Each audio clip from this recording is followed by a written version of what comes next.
Tin Man is a living being which has been bred or has adapted itself to serve a purpose.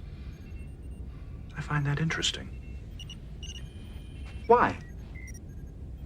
Must living beings have a purpose? Or do we exist for no reason but to exist? I do not believe I am qualified to express an opinion. Oh, Data, you're uniquely qualified. You think a great deal about humanity. And you're an honest researcher. You don't treat anything as trivial or irrelevant. You want to try it all. You said in the transporter room that you could not read my mind. True enough. But I think I understand you pretty well. It worries you that I can't read your mind? Perhaps there is nothing to read. Nothing more than mechanisms and algorithmic responses. Perhaps you're just different. It's not a sin, you know. Though you may have heard otherwise.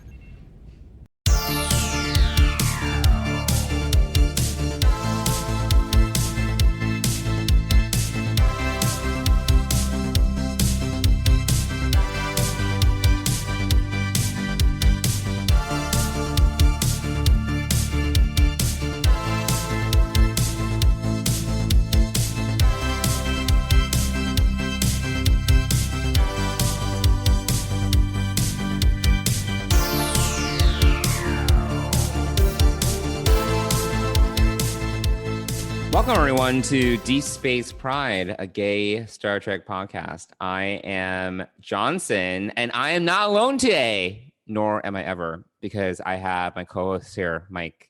Mike, how are you today?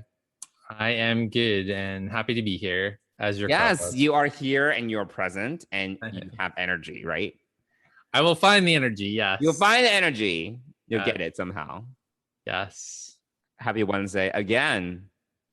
Yeah, it's We're Wednesday. Doing these on Wednesdays consistently, apparently. Yeah, I think I'm a little low energy. I went to the dentist today, and that always drains me a little. Wait, what'd you call it last week? It was like something Wednesdays or something, and I was like, that's not a thing. Oh, Wednesday woes. Wednesday woes. I was like, what the I don't have any Wednesday woes. I mean, I love my dentist, and I love my dental experience. It just, I think it takes a little bit out of you. Any cavities?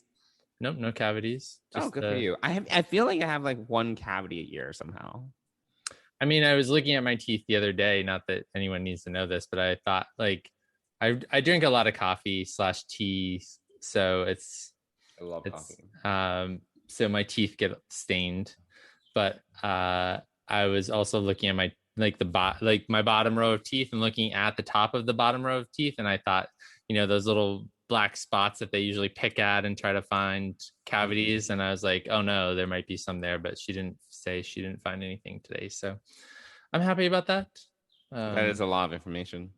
That is a super lot of personal information. Very detailed. I do love Christine, post your my hygienist. Teeth x-rays in our social feeds. Yes, for everyone. Actually, I didn't have x-rays this time, so no. Oh really? Oh no. Look at you. I need to find a new dentist.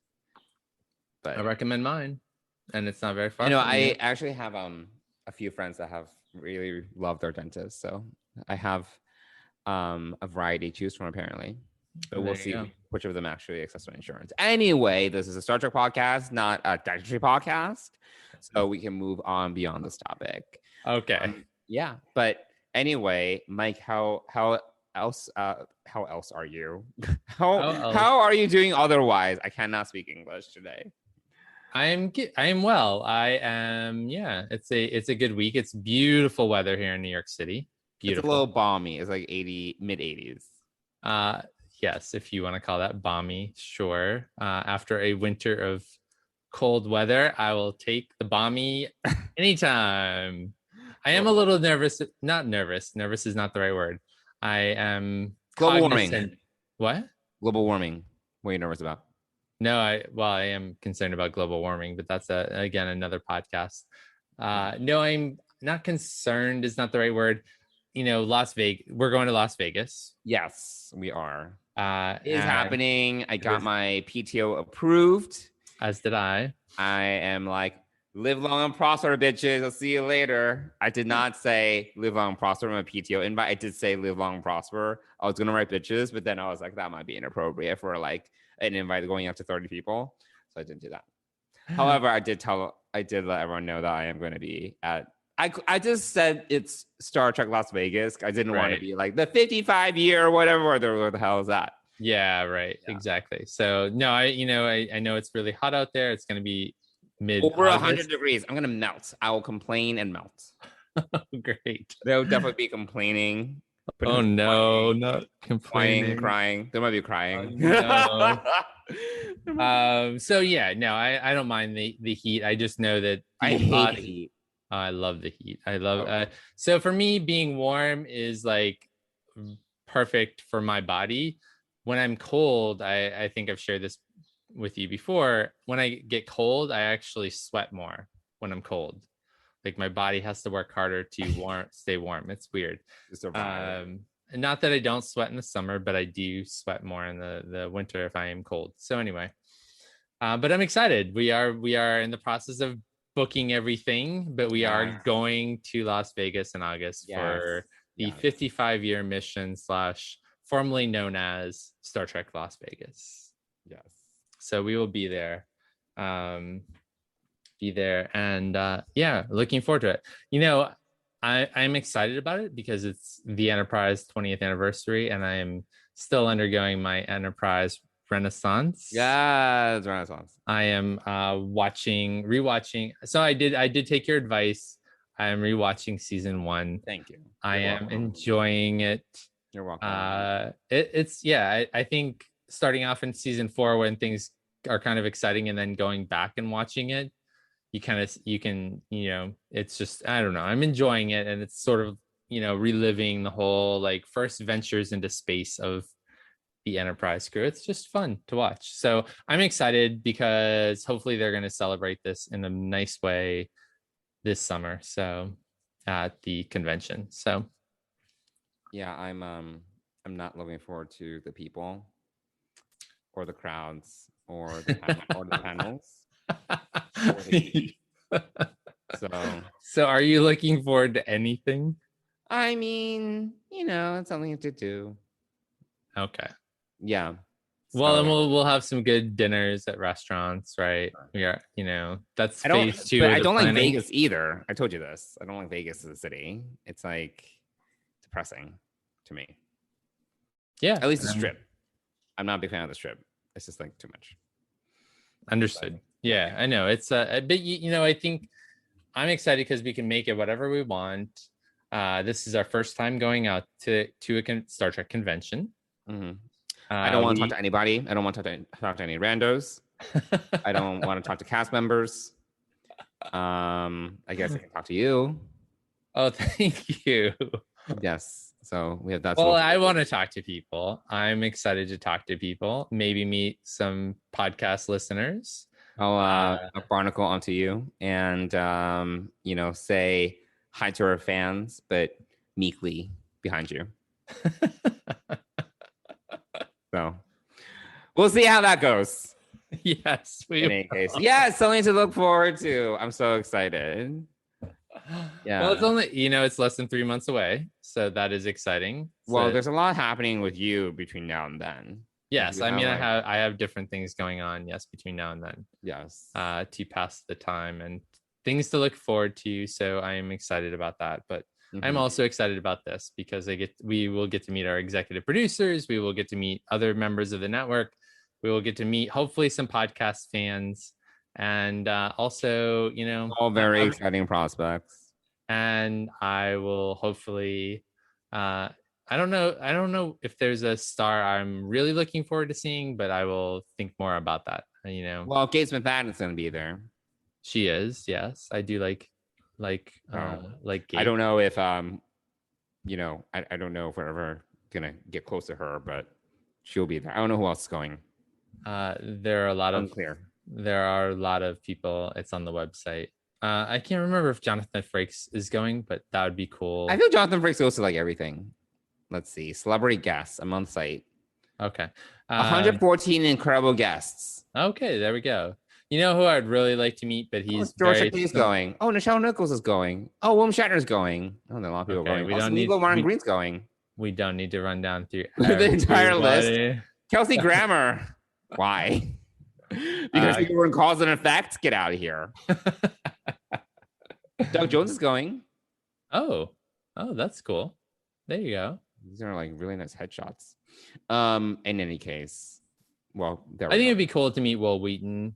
I think that would be really cool. But he's not unlike you in a lot of ways. Why? Why do you say that? Doesn't want to be around a ton of people and has, I mean, he's very open about his anxieties and I don't have anxiety. Okay. I'm an introvert. Yes. But so is probably half the population, and I don't have anything in common with I'm an introvert too, but I will be a functional extrovert. I'm totally functional. I don't know what you're talking about. I was just talking about me. I'm not talking about you.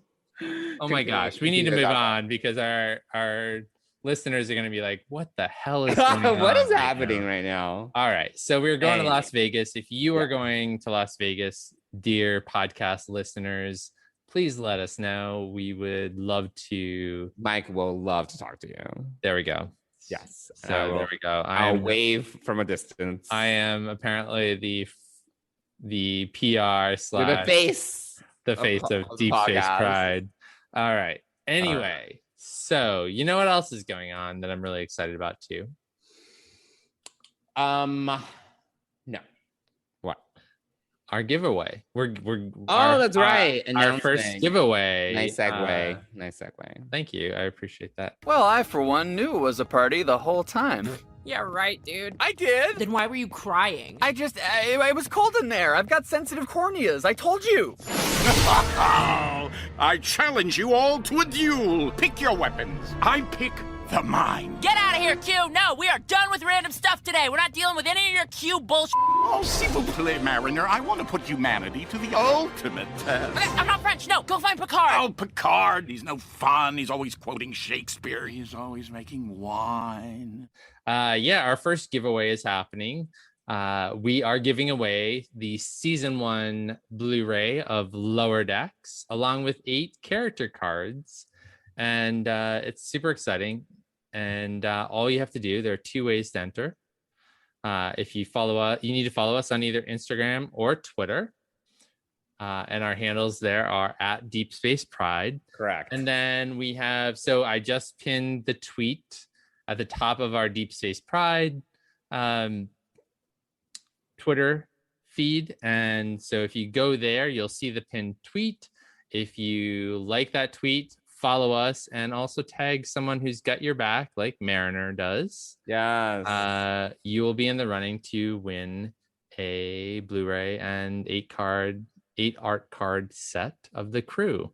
The other way to enter is to go to our Instagram, which is also at Deep Space Pride. Correct. And like one of our 2 posts that are going to be there as of this recording. When you hear this, there will be a second post. So you can pick from either post. You just need to be one of our followers. You need to like the post, and you need to tag someone who's got your back, like Mariner.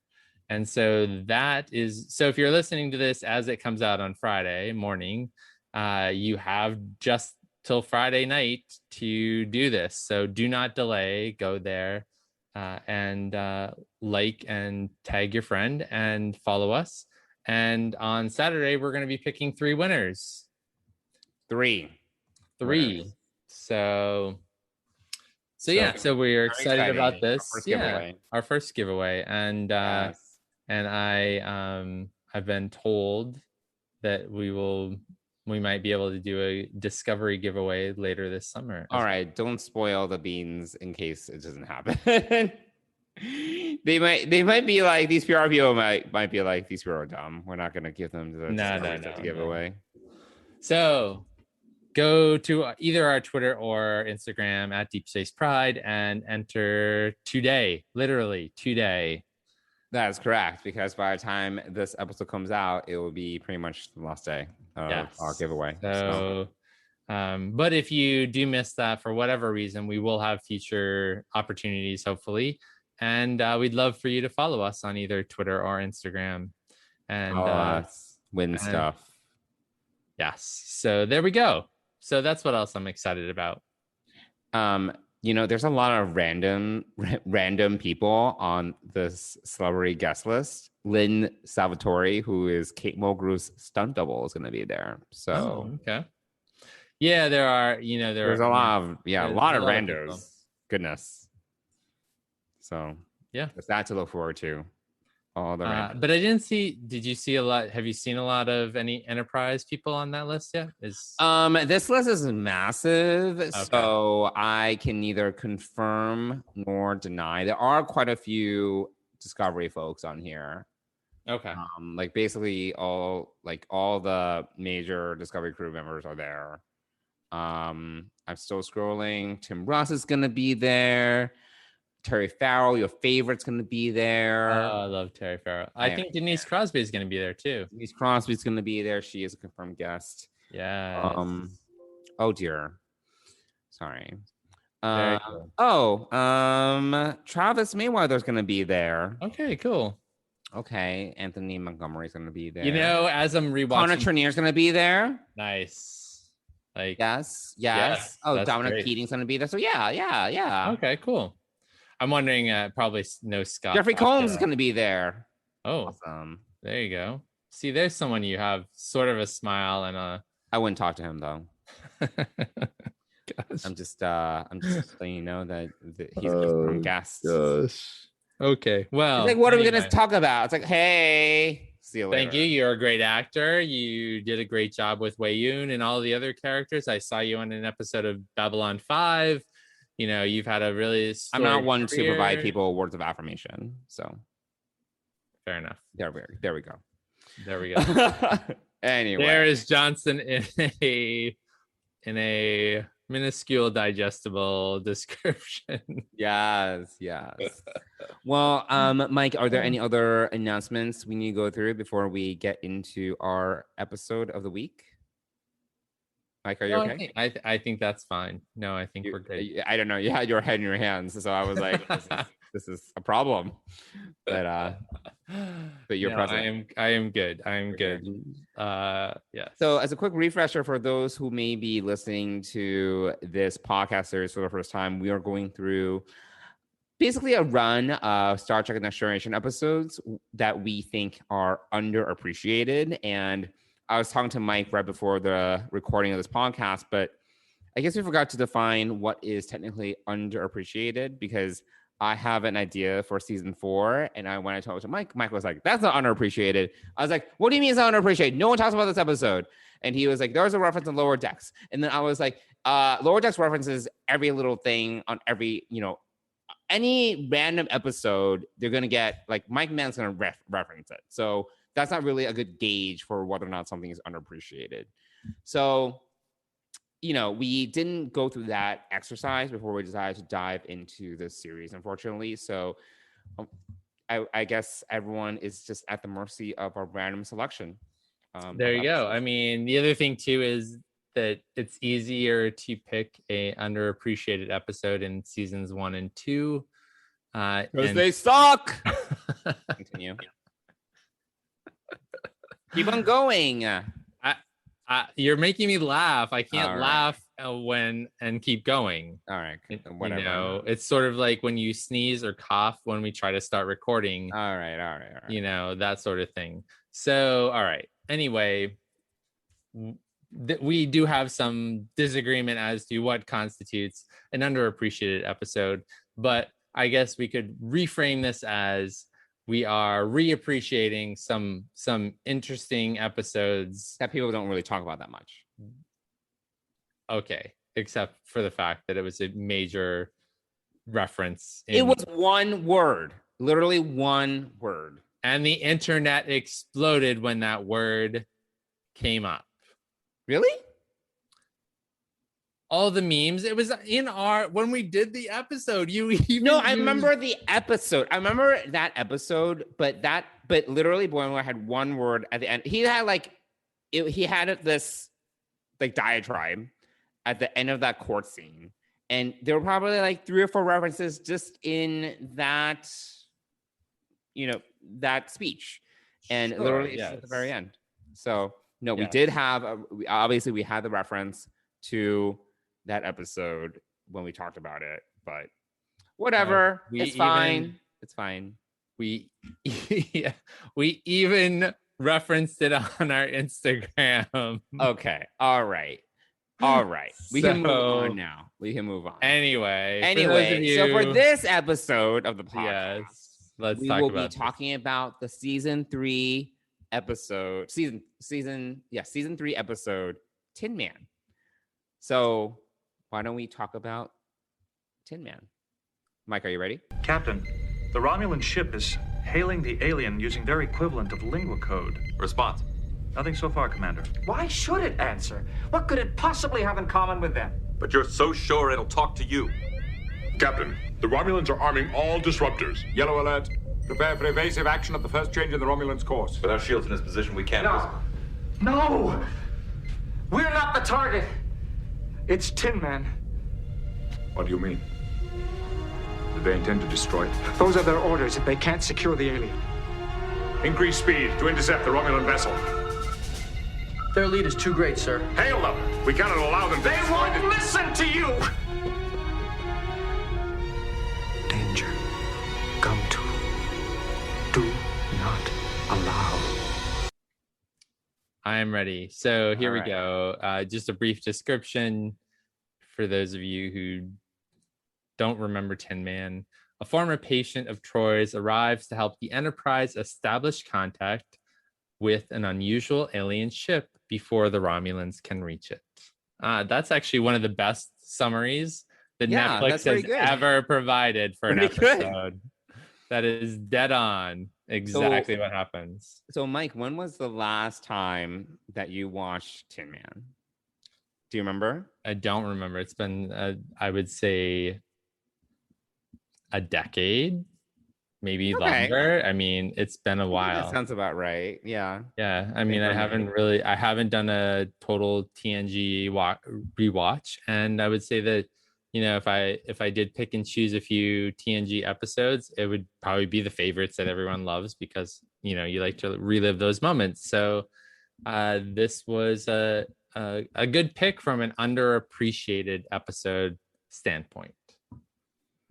Yes, it was because we were kind of thinking about what season 3 episode to go for, and this was one of my suggestions because I have done selective rewatch of TNG, and when I first watched this episode, I remember when I first watched this episode, and again, season 3 is my sweet spot because that's when I really started to watch The Next Generation / Star Trek in general, and I don't know, this episode really captured my imagination for some reason. I think it was just the idea of an organic ship, in this case, Tin Man / GOM2, and it was just alone in space. The crew had died off and it wanted to commit suicide. I don't know. There's something about this that I thought was really interesting. And then also the execution of GOM2 and even the design of the ship was very interesting and cool.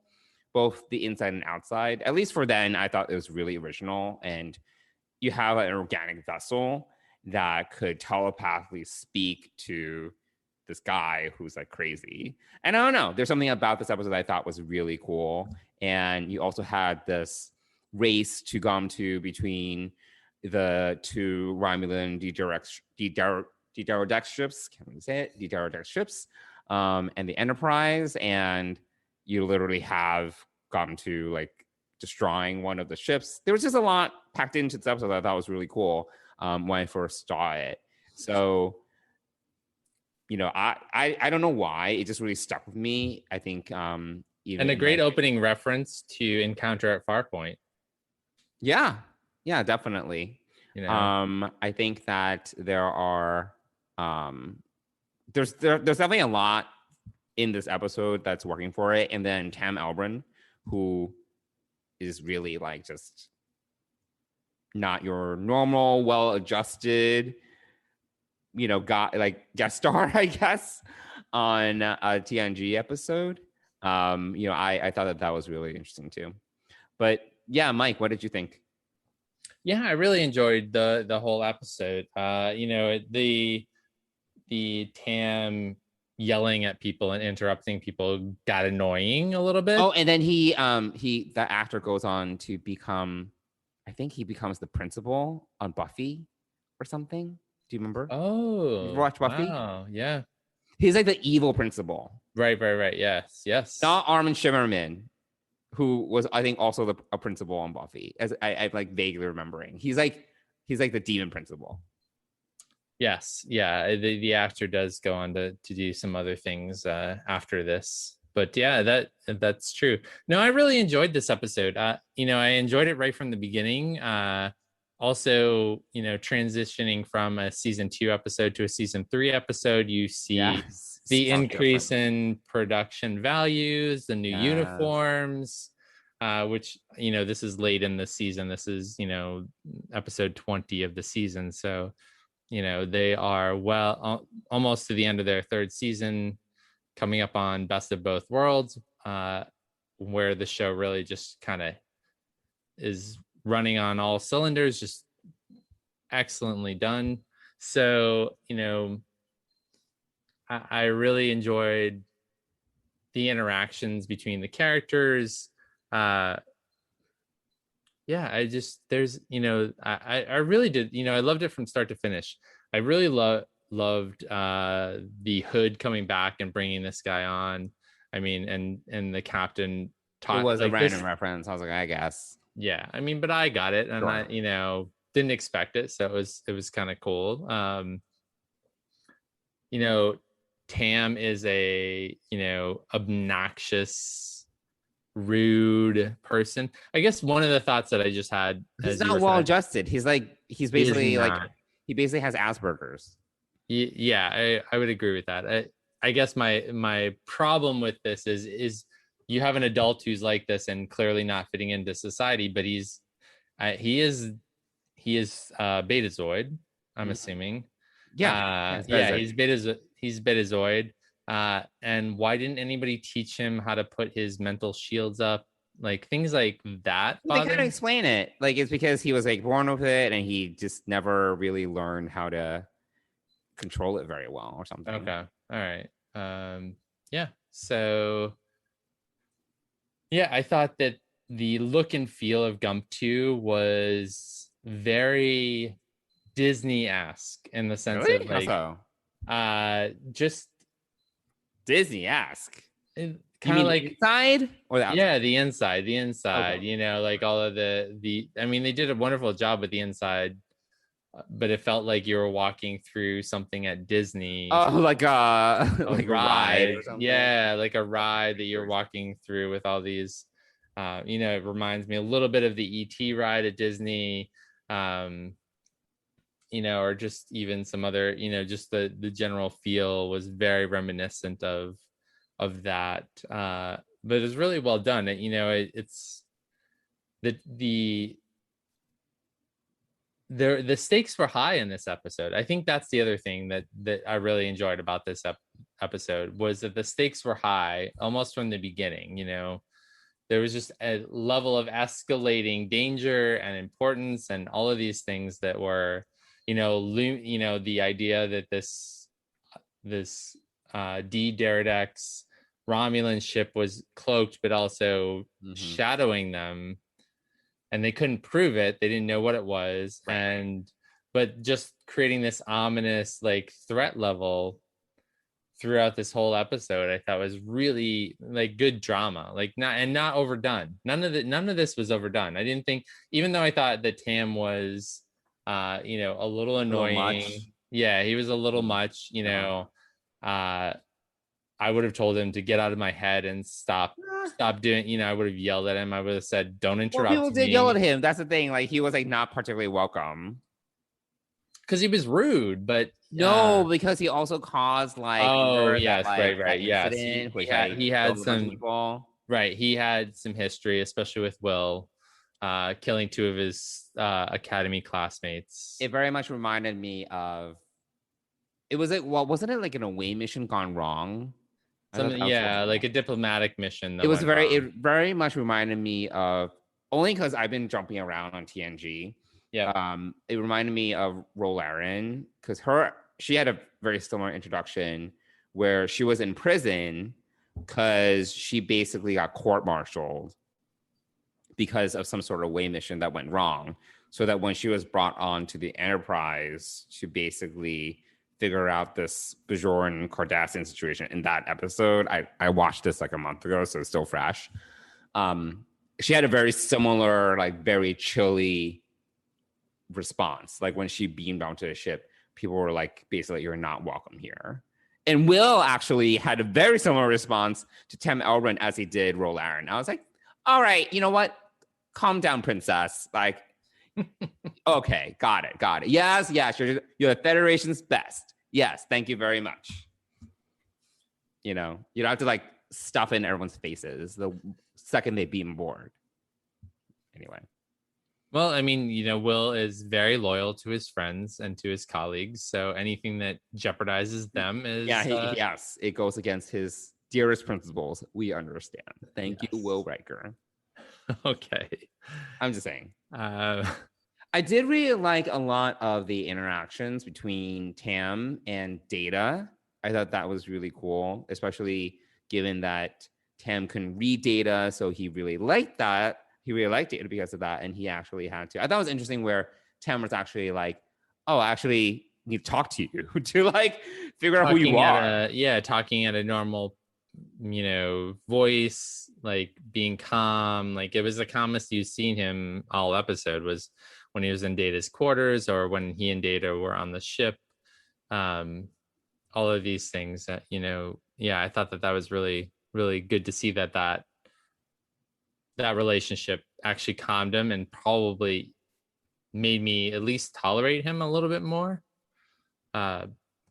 So it was definitely a nice piece. I think there are a lot of little nice pieces. I thought that Tam and Deanna talking in his quarters was also a nice little snippet, you know. So I think that there is, and also, you know, to be fair to Will, because I'm, you know, I am a Riker fan. You know, Tam right off the bat at the briefing basically held back the whole Romulan piece of this until the very end, and I think he was like, oh yeah, that. Yeah, like, oh right. So I understand, you know, I understand where Will's coming from when it comes to leaving out important details. The Romulans are kind of an important detail. So, so there's that. I agree. The design of the ship was really cool. I thought that was really cool to see the seat kind of appear out of nowhere, which was interesting. It also had a little, you know, another throwback to Encounter at Farpoint. Yeah. Although the interior was very different on the alien spaceship and Encounter at Farpoint, you get that same vibe. You know, that living being vibe, which I thought was a nice touch as well. So there are a lot, you know, some more little tidbits from Encounter at Farpoint in there, I think.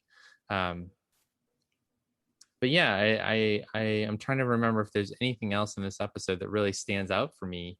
Yeah, I do think what you said when it comes to these conversations, I think that you really see that because we're jumping from season to season, I think that we really see that evolution of the way that these scripts are written, going from season 1 to season 2, season 3, where you get more of these like more personal conversations and these moments to kind of let relationships happen. I think that we get more of that, particularly in season 3. I really see that a lot, like, because I just did like the season 3 rewatch, or most of the episodes in season 3. And they spend a lot of time just in these more quiet moments that I don't really think that we got as much in season 1. Season 1, less so, very infrequently. And then beginning of season 2, we start to get that a little bit more in terms of the time that's spent on character development and making these characters a little more intricate. Definitely not as intricate as like DS9, but at least giving them some more depth and more to work with dramatically. Yeah, and I think also you get the feeling that the Romulans are a threat in this one, which I can't say up until now that you really have seen that. Mm-hmm. The end of the first season brings about the whole the Romulans are back, but this episode really makes them seem like a serious threat. Although the space battle was a little like, that's right. It was fun. I think the looking at, because I'm rewatching Enterprise, I think that the Enterprise battles when they get attacked are a little bit more realistic. Enterprise also had a lot more CG to work with. Yeah, of course. Yeah. It's just but the them shooting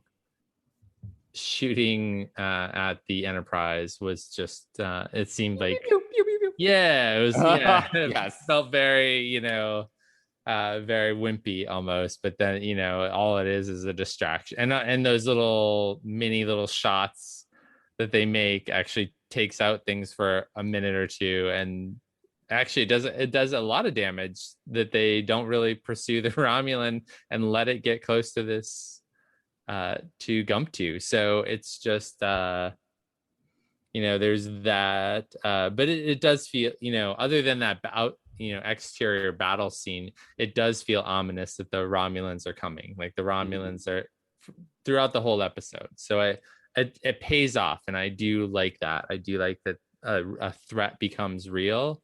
Mm-hmm. And as we go towards the end of season 3, you see the Borg, which is an even worse threat and an even bigger deal. But this is also a missed opportunity, because even though they do kind of spread out the Romulans, you don't get them to be as a big baddie as you kind of would want them to be. I think this is a missed opportunity for TNG, is making the Romulans a bigger threat in the series than they. Yeah, they never did that. There's a little bit more of that in season 4. Right. Sure. Yes. But they're always kind of operating behind the scenes. That's their MO. Yeah. It's kind of So but I did feel like the escalating factor of them and the standoff with the second Romulan vessel. Mm-hmm. It's an extremely large ship. And it's so big. The Derek 6 was huge. They're like as large as Galaxy. Like I think they're a little bit bigger actually than Galaxy class. But then they have this like space in the middle, which makes zero sense. But whatever, it looks cool. Yeah, it's an interesting design. But it's huge. So it's just it's so huge that when the first one gets blown up, you're like, wow, like a lot of people just died. Like a lot of people. They're big ships. Yeah. So I just and the one thing I do kind of wish that we saw more of was a little bit more exploration of Gump2 and Tam's relationship after they meet. Like that there was a little bit more. You kind of see them push the Enterprise and the Romulan ship away from the exploding star, and then Data is suddenly back on the bridge by some magical thing, which they don't even do the effect for. It's literally off camera, and then they pan to see Data there. They make a little sound that's not really a transporter, but sort of transporter-esque, and he's there. And so, I think they went over and above their CGI budget, for the Romulan exterior. Well, they wanted to keep some mystery, I guess, because they wanted to kind of have there's still a lot about GOM2 that they just didn't know about, and they kind of retain that. Yeah. So I'm trying to think of any other character moments that really stand out for me, but Data and Tam are a good one. Tam and Deanna. It's sort of like everyone else being annoyed at Tam. Yes. Right. Exactly. It's Will Riker, Princess. It's unlike last week's episode where everyone had a role to play. This was I feel that's rare. Like after you mentioned that about the Icarus factor, I was like, you're right, but that's really rare that literally everyone had something to do. Yeah, in this case, that doesn't happen often. This doesn't happen, in this episode, really. But yeah, it was an enjoyable episode. I think that it. Yes, I'm glad I suggested it. Yeah, I think it was a good suggestion. Yeah, you're welcome. Yep. Cool. I have nothing else to say about. Okay.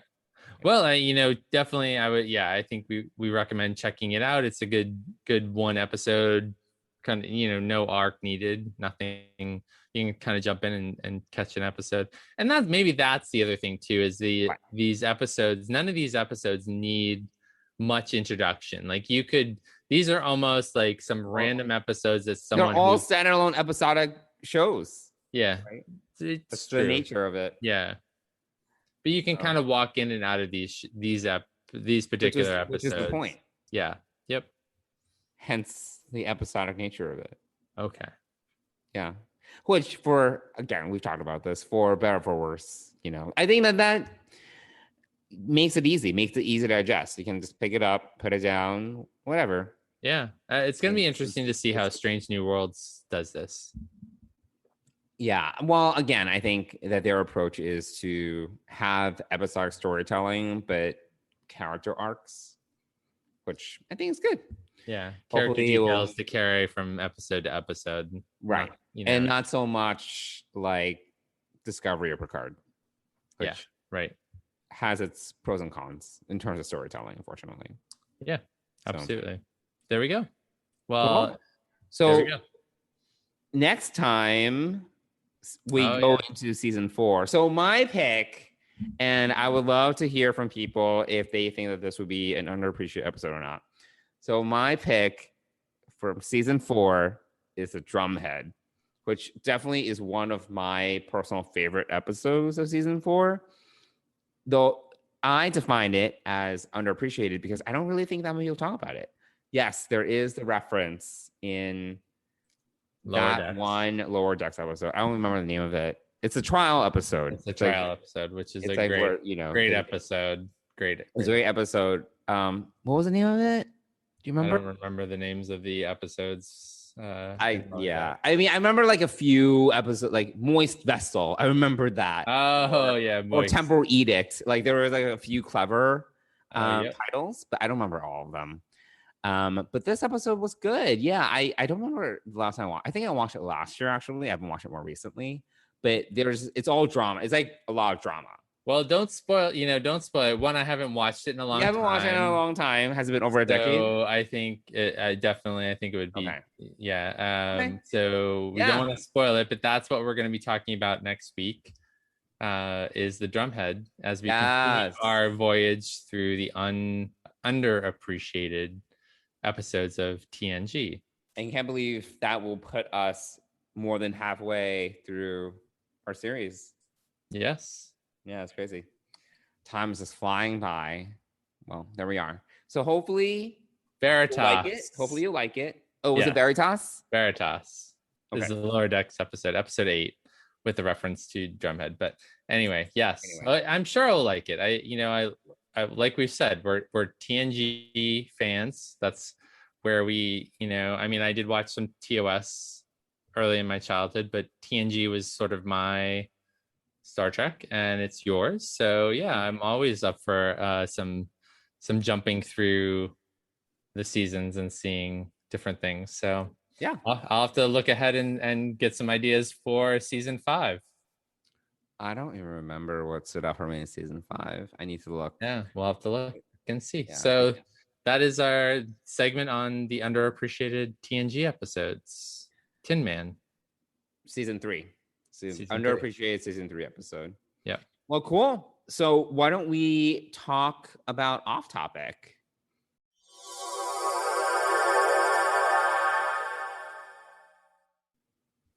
Great. So Mike, what have you been watching or reading other than Star Trek?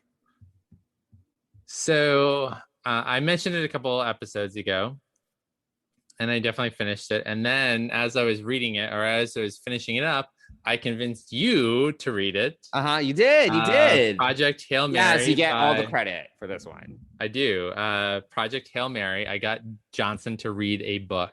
Yes, I hate reading, but this was a good book. This was a great book. So yeah, so and the funny thing is, I was thinking about it again today. Wait, are we gonna go into spoilers? Because we should. Yeah, we really should. All right. So if you haven't read Andy Weir's latest book, people.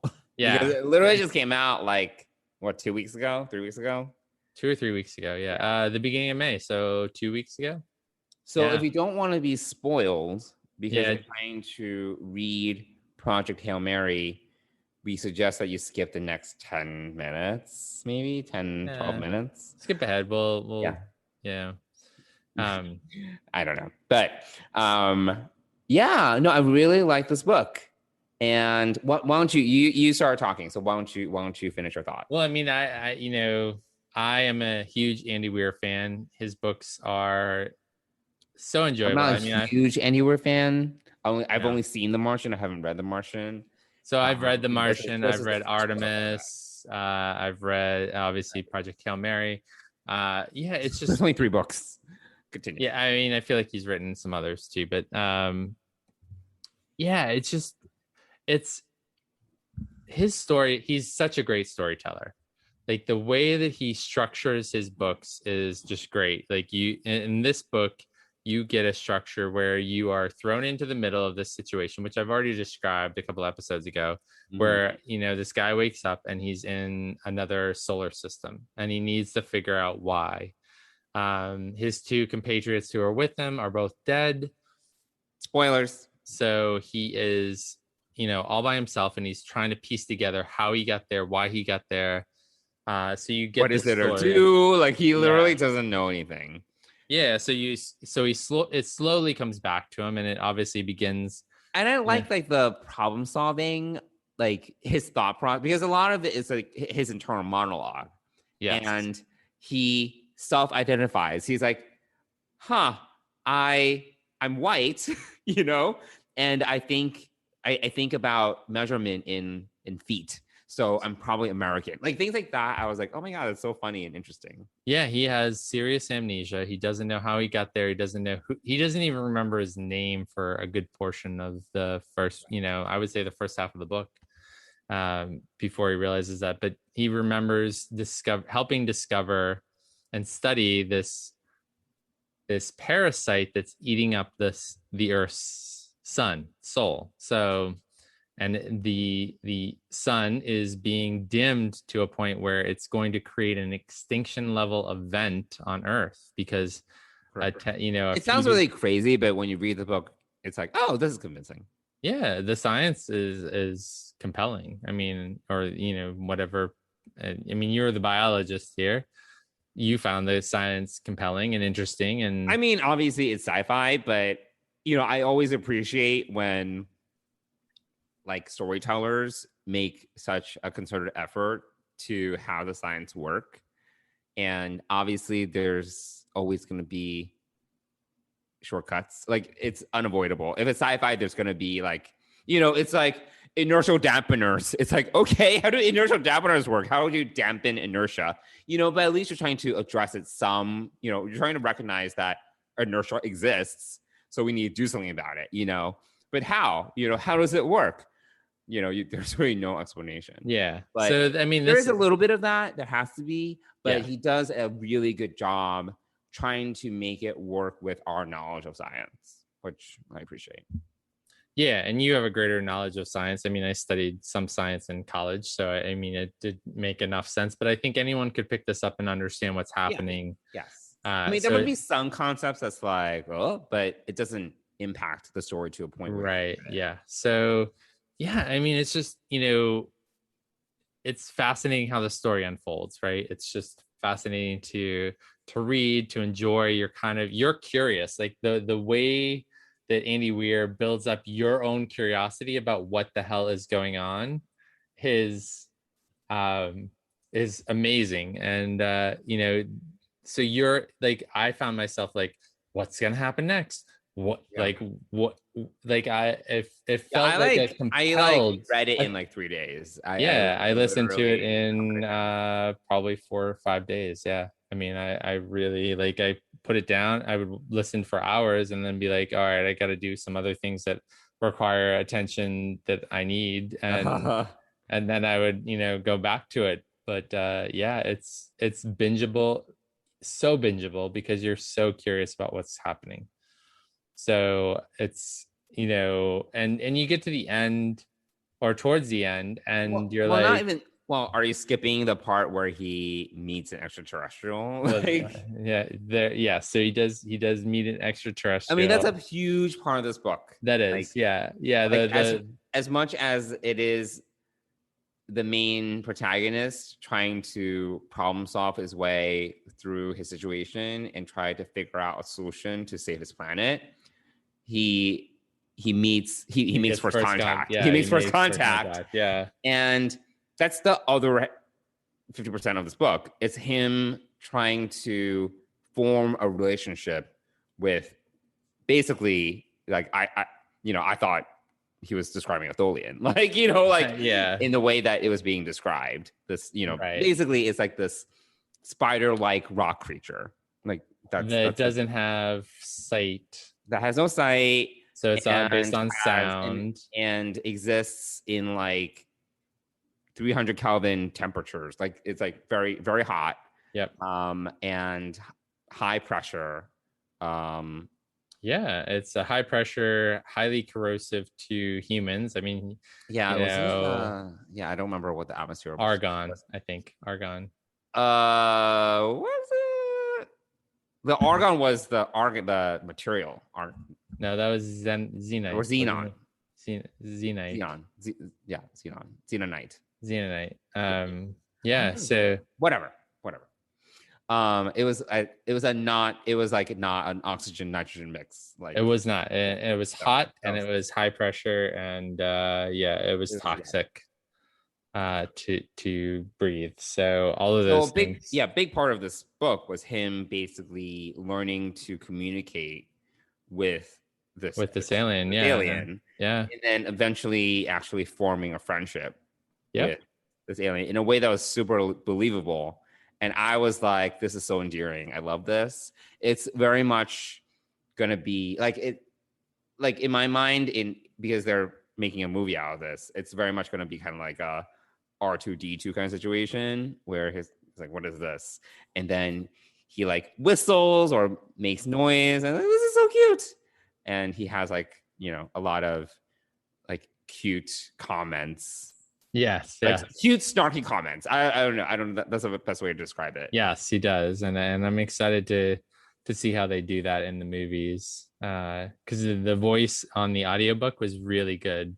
Oh, really? Yeah, it was really good. You got you got the personality and the sarcasm and the and we text in Slack and I do how are you question, because the alien answers ask questions, and instead of saying, he puts the interrogative into the statement. So right, that was one of the cute aspects. Yeah, you actually really grow to not only love Grace, but you and care what's going to happen to it, the main character. Yeah, but you also get to know and love Rocky as well. So the alien, just the alien. Yes, thank you for that breakdown.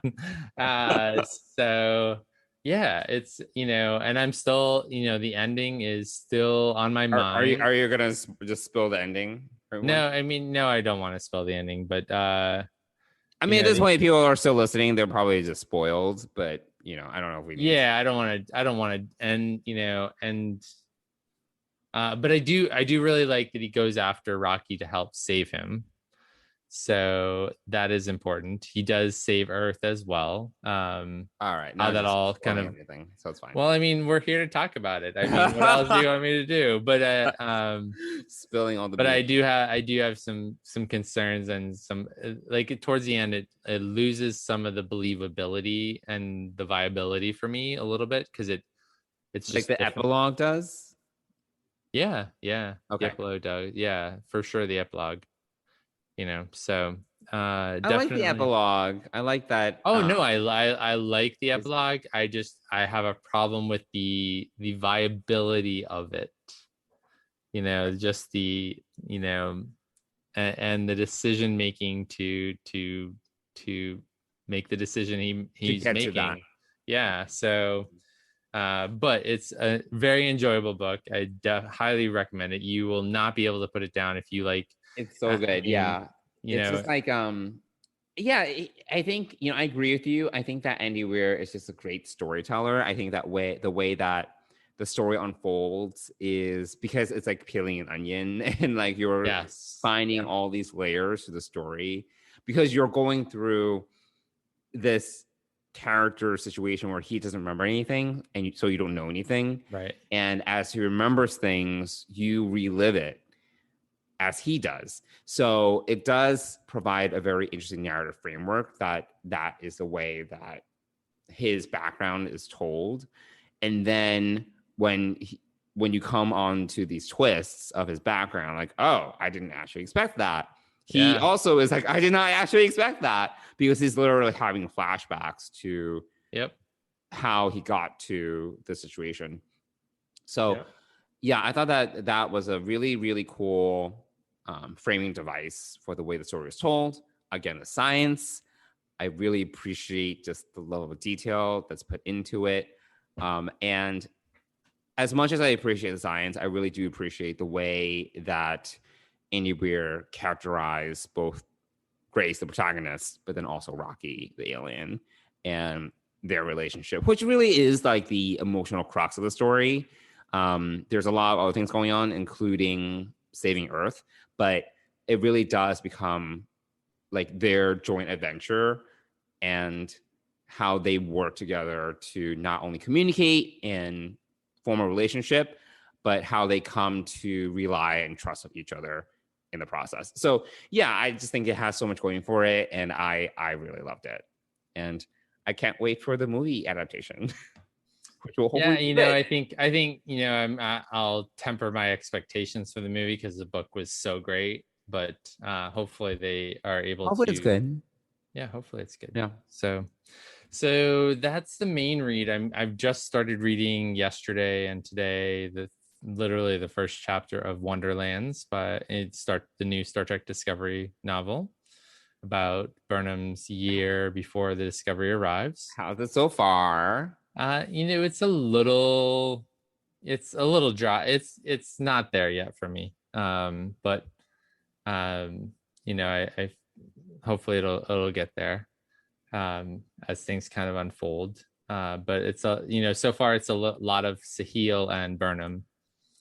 So there's that and so far, but I haven't. Sahil, he really didn't have much to do. I thought he would really have more of a presence in season 3 and didn't. So no.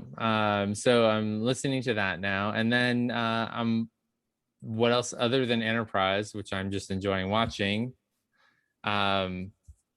I have been watching The Bad Batch, which is the Star Wars Clone Wars sequel. Right. So that's really the first episode is phenomenal. Like the connections between it's sort of another episode that's kind of concurrent with the end of episode 3, The Revenge of the Sith. So it happens at that time, and then the subsequent episodes kind of follow what happens after that. But the first episode is really, really great, and the other two episodes are okay. But I also have to remember that it's sort of geared towards a younger audience, obviously. Right. It is there is a child main character that's part of this.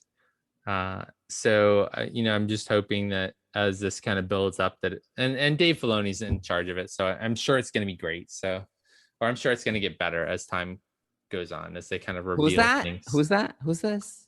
Dave Filoni is sort of the George Lucas successor. Oh, okay. Yeah. I was like, he's involved in everything Star Wars. He did the Clone Wars. He worked with George Lucas. he's really he's been involved in The Mandalorian. Oh, okay. So it's he's an executive producer basically, but kind of almost should be like the head of Lucasfilm at Disney. So that's how but more on the story side and the executive producer level, that sort of piece, rather than the business side.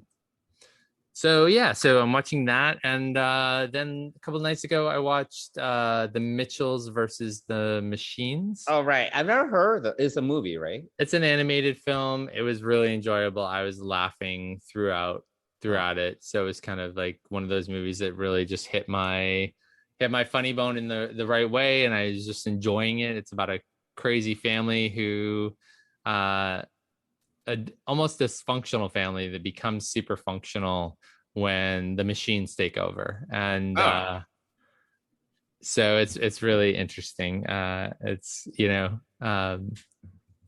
so it's yeah, it was funny. I was laughing. Dennis was looking at me, watching me laugh. Did he not enjoy it? Not as much now. It's funny. Very different taste than us. Yeah, he does. We have such different tastes. Like there are things like I'll hear him laughing at something that he's watching, and that brings me a little bit of joy, his laugh. So I think that when I laugh at something, he's like bewildered. He's like, this isn't that funny, but then he's like, but you're enjoying it, so I'm happy for you. So like, good for you. not good for you, but you're enjoying yourself. Yeah. So it's So yeah, that's pretty much all I've been watching. Because I really am on this Enterprise rewatch. So as I'm cooking dinner or whatnot, or during lunch while I'm eating lunch, I'll throw on an Enterprise episode. Oh my god! Yeah, it's sad when you run out. Yeah, but I think that this adventure through the seasons of Next Generation are inspiring me to do some more of that. But also, I really, really, really need to go back and watch Deep Space Nine again. Yes, please. But also, all of this has kind of put on hold watching things like For All Mankind, which I haven't watched yet. Oh my god! I can't. Or continuing my Babylon 5 rewatch, which so there are some trade-offs, but there are things out there that that I have not watched yet because I just need distraction and enjoyment and entertainment, and I am enjoying Enterprise. So, but I do need to watch. I'm glad you are enjoying your Renaissance. I am. Yes. So what about you? What else besides Project Hail Mary have you been watching, playing? Have you been playing any video games? I have been playing video games, but I'm not really gonna get into it because it's not really your thing.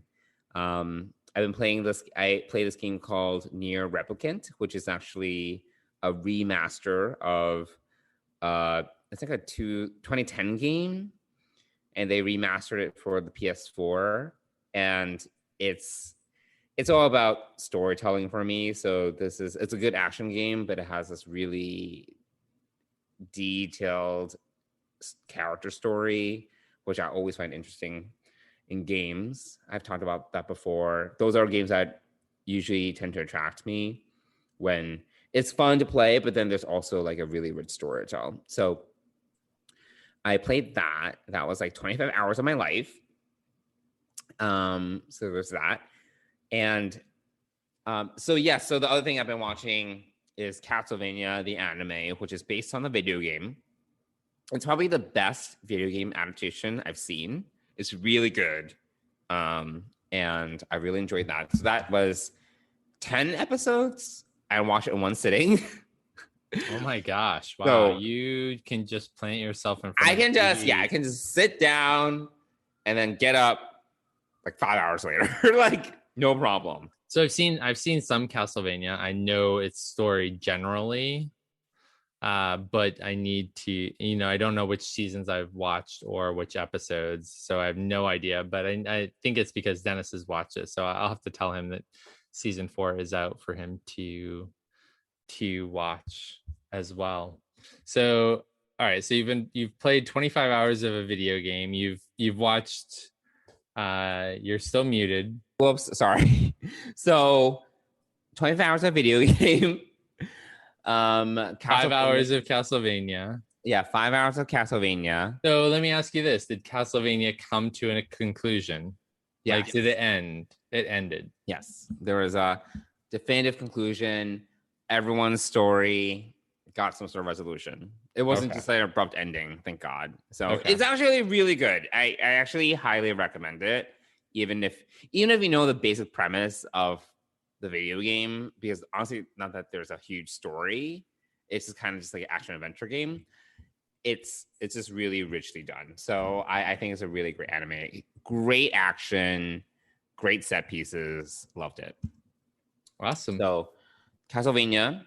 And then I watched a lot of Netflix. I watched Love, Death, and Robots. So that's an anthology series. It was fine. I liked the first season a little bit more, but the first season also had like 20 episodes. And then this season had, I think, 8, because they're splitting season 2, season 3 into distinct seasons.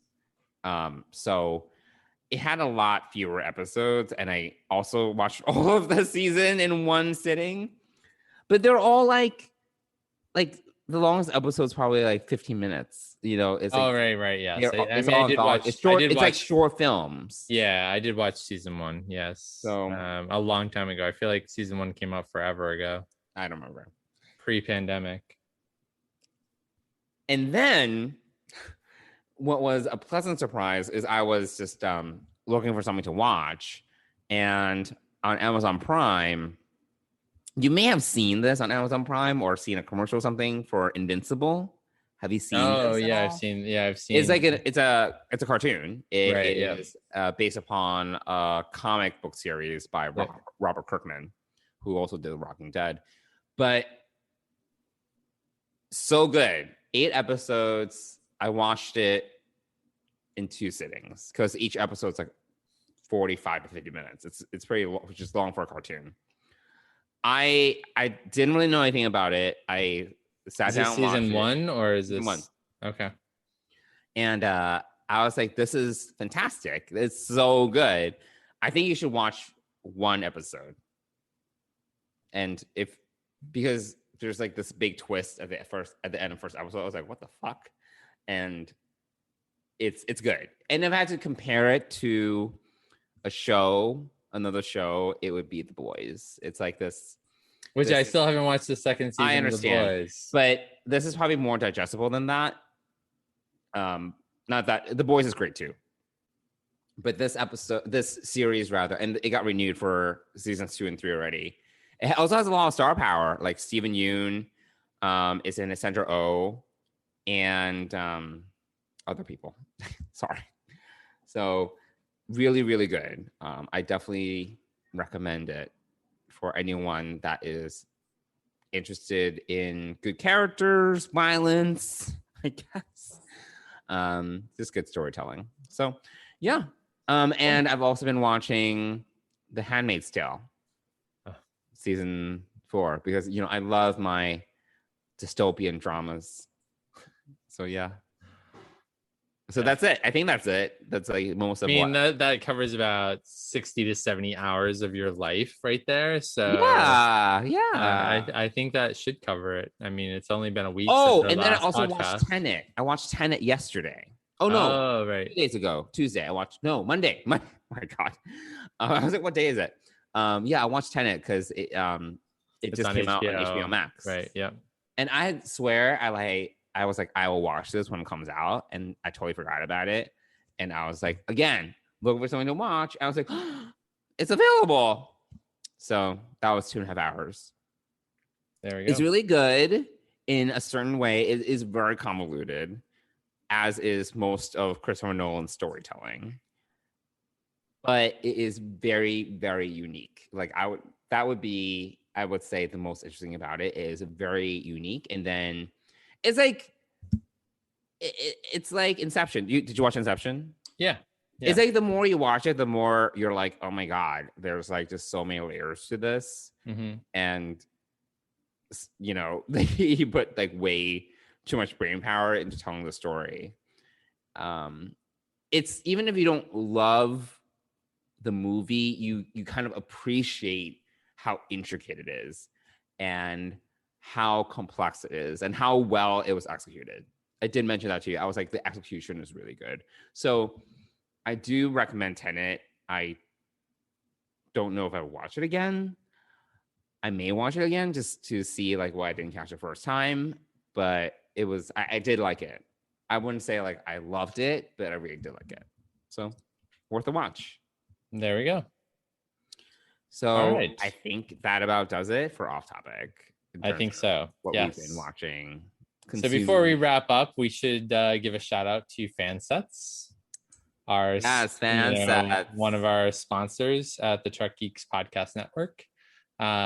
This month. So it's after May 15th. So they had some new pins come out on May 15th, including Narissa, Lieutenant Nog, and Pinmoji's Mariner and Captain Pike from Strange New Worlds. But also there's some, so I grew up watching the Super Friends, and they do have the Wonder Twins now, a pin on that. So I'm looking at that and thinking, oh, I like that. There is the Titan pin as well. And and then I was scrolling down through all the new pins, and Laris and Zaban. Zaban? How do you say his name? Zaban. Oh, yeah. I don't know. So I don't know how you say his name. Two of my favorite characters from Picard. Yes. I wish we had gotten to see more of them. And they were in the prequel. Too. They were in the prequel comic, yes. Yeah. Oh yeah. So, yes, they are. It's fine. I mean, like they're on season 2, supposedly. So oh, that's awesome. I really that's what I heard. I really love the rumors. Right. I love the actress who plays Laris. She's so good. She was in that other dystopian show, not dystopian, but a post-apocalyptic. Which one is this? Oh man, why can't I think of it? With swords and like Into the Badlands? Yes, Into the Badlands. I don't know how I just like remember that. That was great. Great. Into the Badlands. Great, yeah. Swords and post-apocalyptic. Swords and dystopia, yes. Yeah. She was the one of the main characters in that. So she was the mother woman, not the obviously a woman, but yeah. So I really love Laris and Zaban, and I hope Zaban. I don't know. Yeah.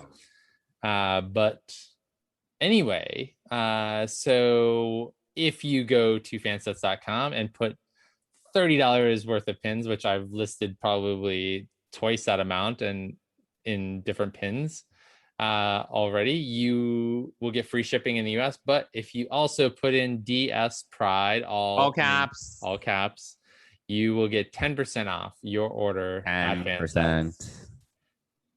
So, and they're a small business, and we are extremely happy that they support the Truck Geeks Podcast Network and Deep Space Pride. So thank you, Fansets. Thanks, Fansets. Cool.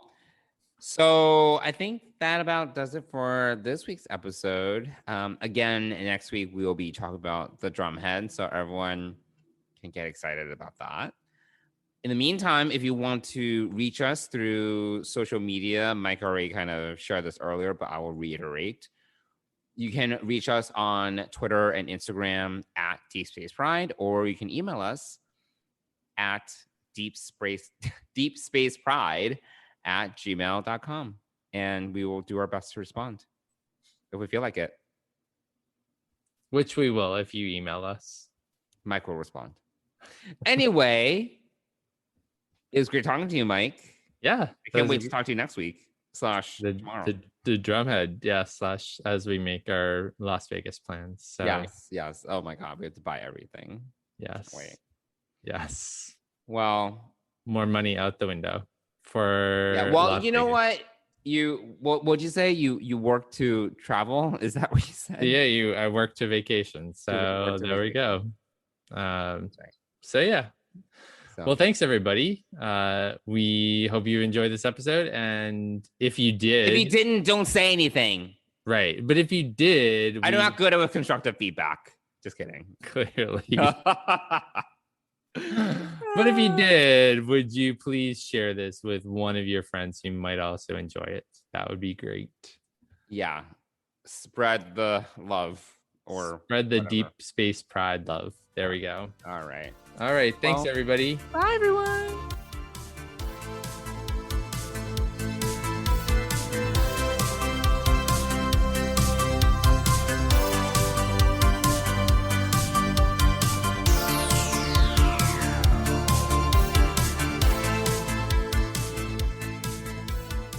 Deep Space Pride is a production of Coconut Media Works. Executive producers Bill Smith and Dan Davidson. For more great Star Trek discussion, discover the other shows of the Trek Geeks Podcast Network at trekgeeks.com or find us in Apple Podcasts, Spotify, or your favorite podcast app.